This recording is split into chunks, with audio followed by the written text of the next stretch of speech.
Let me tell you a story. Back in 2022, when I first started watching like self-improvement videos and stuff like that, I kept on hearing the words thrown around like monk mode, dopamine detox, that kind of things.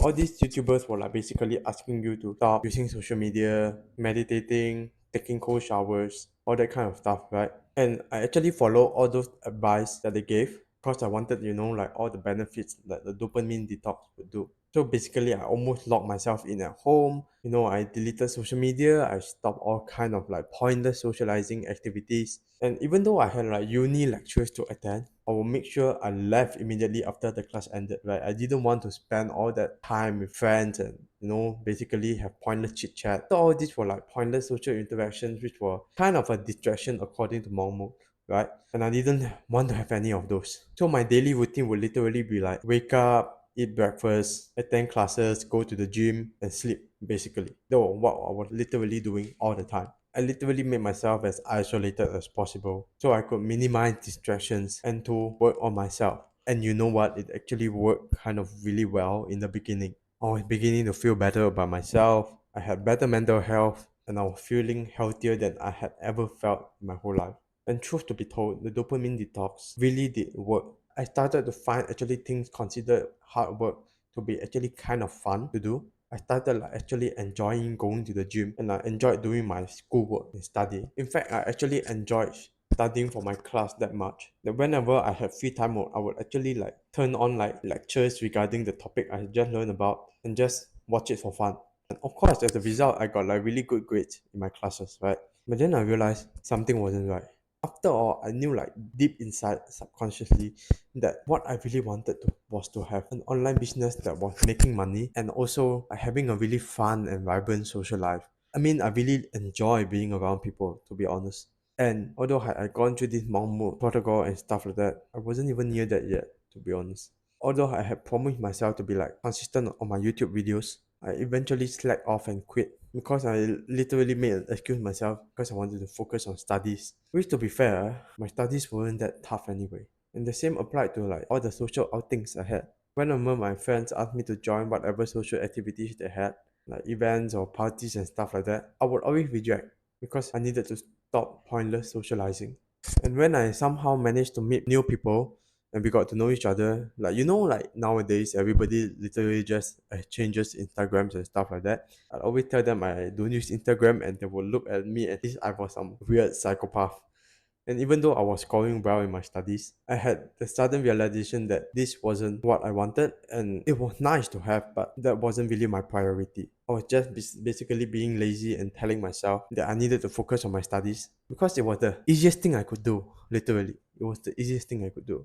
Because even though I had this huge bunch of time, I had actually freed up from like deleting social media and stuff like that. I had only used that extra free time to actually just binge watch self-improvement videos, thinking that, oh, I was leveling up, I was learning and stuff like that.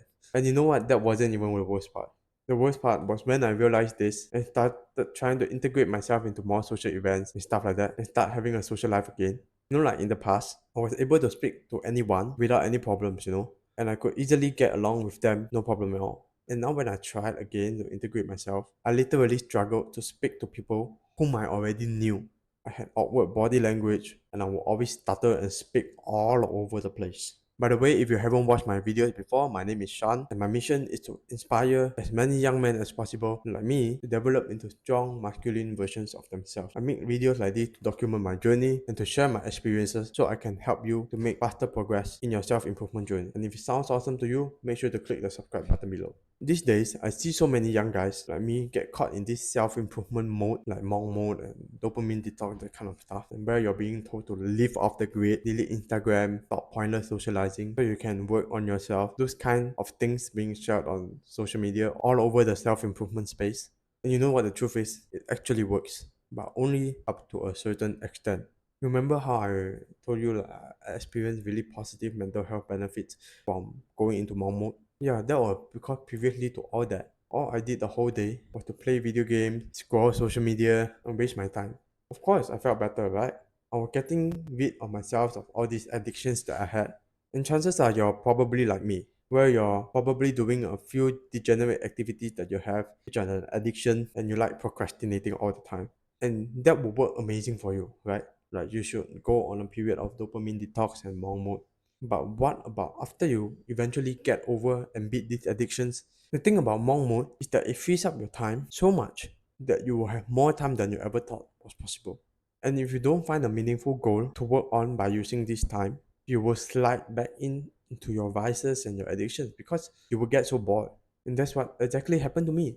I didn't have anything else to do. And I ended up just binge watching self improvement videos for like what, 5 hours a day.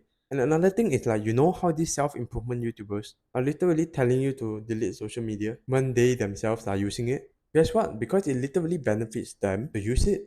We're constantly being brainwashed by these typical self improvement content creators to delete social media because it's bad for your mental health. And it's not that they are wrong. Social media can be bad for you, but social media can literally be one of the most beneficial tools you will ever have access to in your life. How? That is when you start to produce on social media instead of consume. And what do I mean by produce and consume? First, consume is what most 99% of people do when they use social media. They see others post, they watch others' videos, they basically see stuff other people put out. And that is the dangerous part of social media. That is the part which actually fucks up your mental health because you're constantly seeing other people highlight their lives, which are the best part, and you look back at your life and you think you're boring as hell and you have nothing going on. Yeah, that really fucks up your mental health, and that I completely agree. But what most of these self-improvement gurus are missing out is on the produce part. And that is what they are actually doing. Produce on social media literally means posting content. And that means you are creating value for others and sharing it with them. And you know what? This producing part is the actual reason why these influencers are so damn successful. Because they create value, they share it to others, which make them valuable and which gets them paid. And that is exactly what I had missed in the past. I was so convinced that social media was such an evil thing and degenerate that I decided to delete it completely, which was such a stupid mistake. Which is why I want to share it with you guys and prevent you guys from making the same mistakes I made. So now you might be asking, how do I use social media in a way which actually benefits me? So basically, how do I start producing? And if you ask this question, this shows that you are really an intelligent person. Unlike the other guys who keep on parroting the same bullshit of, oh, social media is bad for you, that kind of stuff, alright? So here's basically what I do to maximize the benefits I get out of social media and to minimize the negative impact that social media has on me. First of all, I started to learn to post content consistently. Like, bro, there has never been a time in the world where you can literally make millions of dollars with just a phone in your pocket. In the past, all these businessmen needed to invest like hundreds and thousands and millions of dollars just to set up a profitable business. And now, all you literally need is a smartphone which costs like what, a few $100s?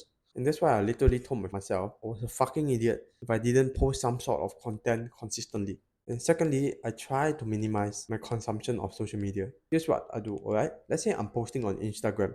I will literally get on the app, post it or schedule it, and when I'm done, I just straight away leave the app. At most, I'll reply to some of the messages I get, and that's it. I won't go any further and go to the explore page or the reels page and to get lost in the doom scrolling. Finally, here's what the influencers don't tell you, alright? But social media is literally one of the most powerful networking app in the world, especially Instagram. If you actually try to build a good profile, which is impressive and catches attention, you literally have this tool to network with anyone who you want in the world. And you are actually only one message away from getting to know them. And that is the exact game plan I use now for social media, which none of these self-improvement YouTubers tell you about. And I'm sharing it with you because I genuinely think it will be such a huge benefit for you to use it in your self-improvement journey, especially once you have cured yourself of all kinds of addictions. Because I honestly hope that I didn't have to be such a self-improvement autist at the time, which caused me to be like socially awkward and to waste all this time not building up a good personal brand. And I don't want it to happen to you too. Remember, I'm rooting for you, and I'll see you in the next one. By the way, if you want one-on-one help with your self-improvement, there's a link below. It's a sales call link, and if you want to have a chat to see if there's anything you're struggling with or you need help with on your self-improvement journey, make sure to click the link below.